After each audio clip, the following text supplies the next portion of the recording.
लंबी चौड़ी बहू।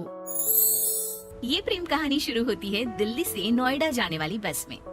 जिस बस में सवारी कर रहा होता है पराग और उस बस की कंडक्टर होती है अनुराधा। ओके, टिकट दिखाओ, टिकट टिकट। चाचा का प्लेन नहीं चल रहा है यहाँ तेरा, जिसमें फ्री में सवारी कर रहा है। हिसाब देना होता है हम लोगों को, सरकार को। निकाल पैसे, चल।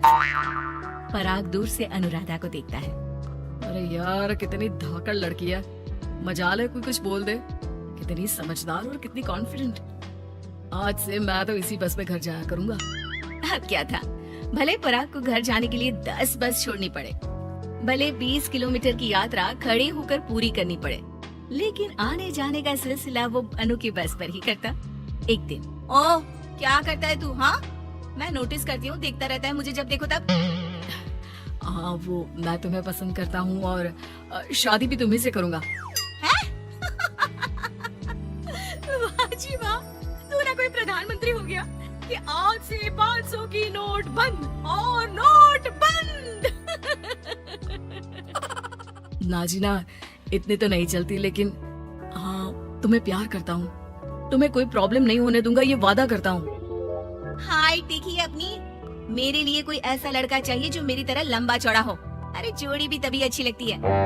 जरूरी नहीं है, जो आपको खुश रखे, आपकी इमोशंस को समझे और आपसे बहुत सारा प्यार करे, जोड़ी तो उसी के साथ अच्छी लगती है। फिर क्या था, हीरोइन को हीरो से प्यार हो जाता है और दोनों शादी कर लेते हैं। शादी के बाद देख, अब तो इस घर की बहू है। अगर समझ गई है तो ये कंडक्टर वाली ड्रेस पहनकर घर से निकलने की जरूरत नहीं है। पराग अच्छा कमाता है तो तेरी नौकरी की भी जरूरत नहीं है हम लोगों को। अरे कैसी बात कर रही है माँ जी? यूँ कोई सरकारी नौकरी छोड़ता है क्या? और जब मेरी नौकरी लगी थी, मेरी अम्मा कितनी खुश हुई थी पता है? मैं तो नौकरी करूंगी। अरे नौकरी करेगी तो डंडे से मारूंगी, और हाँ, जो निकली घर से बाहर ना, तो हाथ पैर तोड़ दूंगी और घर से बाहर निकाल दूंगी, देख लेना। अनु को समझ में नहीं आता कि वो सास को कैसे समझाए कि सरकारी नौकरी लगना आसान बात नहीं होती, और उसने इस नौकरी को पाने के लिए कितनी हार्ड वर्क की थी। रात को अनु पराग से बात करती है। देखो पराग, मैं नौकरी करना चाहती हूँ। मुझे नहीं पता था कि तुम्हारी माँ को मेरी नौकरी से प्रॉब्लम होगी, वरना ऐसी बात नहीं है, मैं माँ को समझाता हूँ। अगले रोज, देखो माँ, महंगाई का जमाना है और मेरी प्राइवेट नौकरी है। आज है कल का पता नहीं। वैसे भी अनु की सैलरी मेरी सैलरी के बराबर है।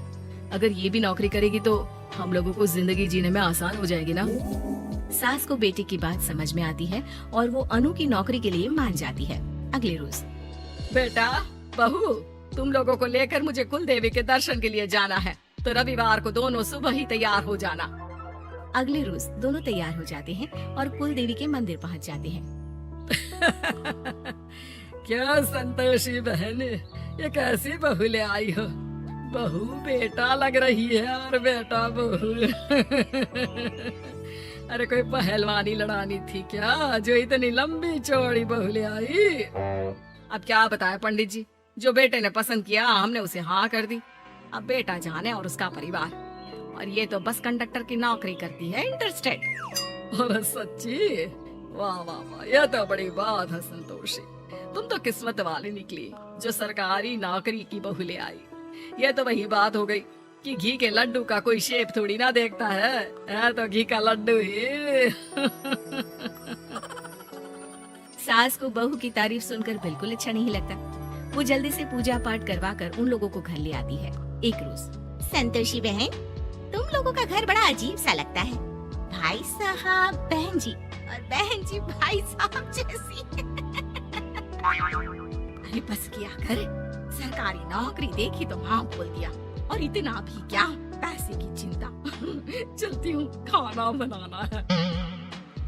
क्यों, बहू नहीं बनाती क्या खाना?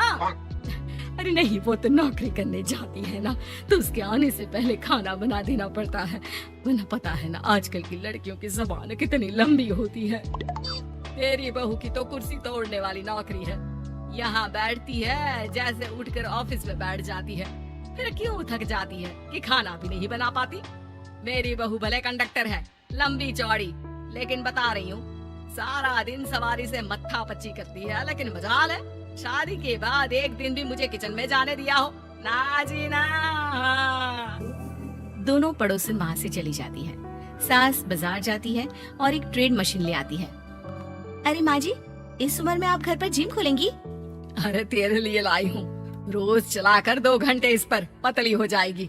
और खाना कम खाया कर, जब देखो बकरी की तरह मुंह चलता रहता है तेरा। वाह जी वाह, एक ही तो शौक है खाना खाने का, वो भी रोक दो। हाँ, लेकिन सास तो सास थी, बहू के खाने से लेकर एक्सरसाइज सबका हिसाब किताब रखने लगती है। अरे मैं मोहल्ले वालों को बताकर रहूंगी कि मेरी बहू भी शिल्पा शेट्टी की तरह पतली हो सकती है। वही बहू बस में जब सवारी का टिकट काट रही होती है, उसे चक्कर आ जाता है और वो गिर जाती है। सवारी हैरान परेशान हो जाती है और ड्राइवर को वहाँ बुलाती है। अरे शहर नहीं थी हमारे कंडक्टर साहिबा, लेकिन जब से शादी हुई है बकरी बन गई है। सास को तो बस इनके खाने की ही लगी रहती है। ड्राइवर बस में बिठाकर बहू को घर छोड़ आता है और सास को कहता है, अरे पता है आपकी बहू कितनी धाकड़ है, किसी को बात करने से पहले 4 बार सोचना पड़ता है कि बोले या ना बोले, कहीं झापड़ ना पड़ जाए। और आप है कि इन्हें बकरी बनाने में लगी है।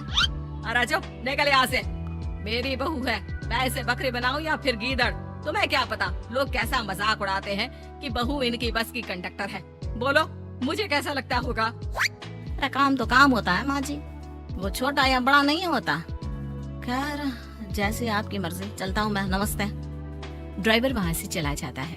बहू ठीक हो जाती है। एक बार आधी रात को कोई संतोषी का दरवाजा खटखटाता है। अरे इतनी रात में कौन आ गया? मेरा घर है, कोई पुलिस स्टेशन की घंटी नहीं जो बजाए जा रहे हो। खोल रहे हो दरवाजा। जैसे ही दरवाजा खुलता है, सामने वही पड़ोसन खड़ी होती है जो अनु की कुछ दिन पहले बुराई कर रही थी। मेरी बहू के पेट में दर्द हो रहा है, उसे जल्दी अस्पताल पहुंचाना जरूरी है। हाँ तो पहुँचाओ, और जल्दी लड्डू के साथ खुशखबरी भी सुना देना। हाँ, काहे हमारा दरवाजा पीट रही हो? अरे सुनो तो, अपनी बहू से कहो ना कि सरकारी बस को थोड़ी देर के लिए दरवाजे बुला ले। क्या है ना, कोई साधन नहीं है अस्पताल ले जाने के लिए। सास अनु को कहती है और अनु बस को बुलाकर पड़ोस वालों की मदद करती है, जिसके बाद पूरे मोहल्ले में अनु की तारीफ होने लगती है।